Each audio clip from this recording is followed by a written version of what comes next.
Hi everyone, my name is Philippe Lapointe. I am a grad student at the University of Michigan. I play on the ice hockey team here.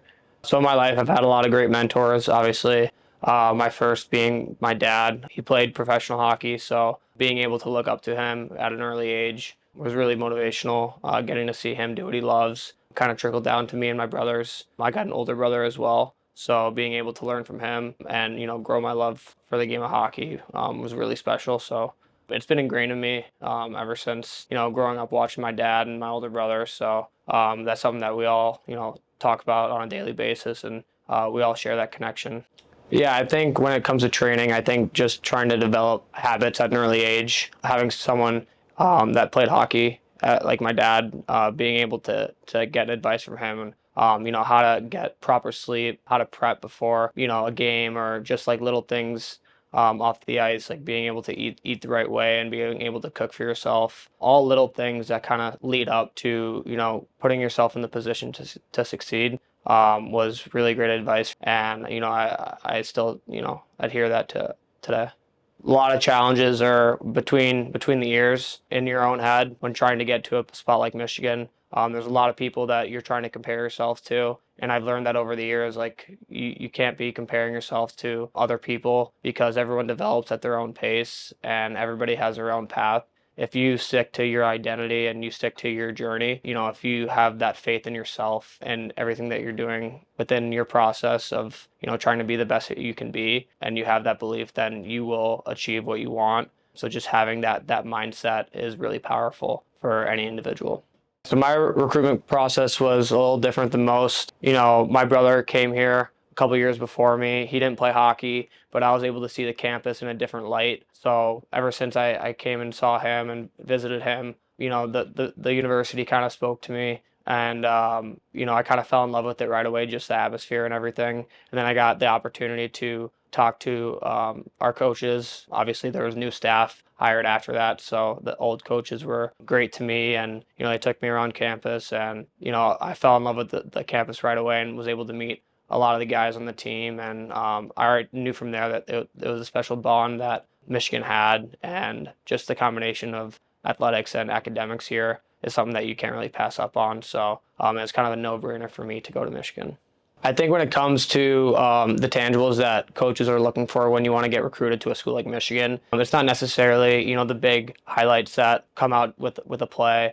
It's the little intangibles like being able to be a good teammate. So for hockey, if you're on the bench and you're being negative or you're complaining about a call against your team, or you're not giving support to your teammates, like coaches and scouts can see that when they're watching a game, and typically that's what they look for when they're trying to hone in on, if they have two or three players in mind, they will look at those little details of a player. And a lot of times if one player is doing those type of things, not on the ice but off the ice, they will sense that. So just making sure that it's not just all about the big plays, it's about the little things off the ice as well, and how you interact with your coaches, your teammates. Word travels fast and in sports, so holding that up is really, really important. When it comes to, picking a school, I think one of the biggest things is going where you feel most wanted. I think, going to a place where you think you're going to develop the most, being able to see and hear from coaches and see their ideology and their vision for you. A lot of times, there is a lot of fluff that coaches can give you, and it's difficult to kind of see through that, but getting opinions from your family, your coaches, your advisors, but then eventually, really having the self-reflection to make a decision and know that decision is up to you and no one else, and believe in your heart that you're where you're supposed to be.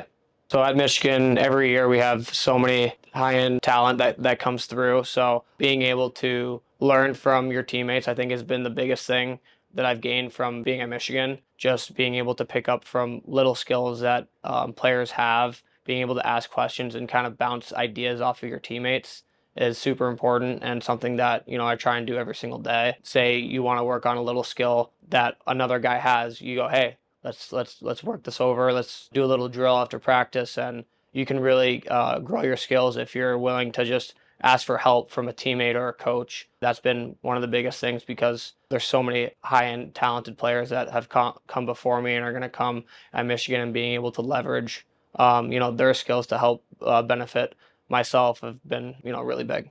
If I were to look at myself when I'm younger and give him advice, I'd say to start asking for help sooner. When you come in freshman, sophomore year, you're still trying to figure things out. But as I've been here for 5 years now at Michigan, I've really learned how to leverage every single resource that the university provides, whether that's academically, mentally, physically, just being able to leverage the network and the resources that Michigan provides to optimize yourself as a whole has really benefited me as a player and a person. For my freshman and sophomore year, I was just kind of going through the motions, trying to soak everything up, but being able to, have an action plan on how to better myself as a player and a person. These last 2, 3 years have really taught me a lot about myself.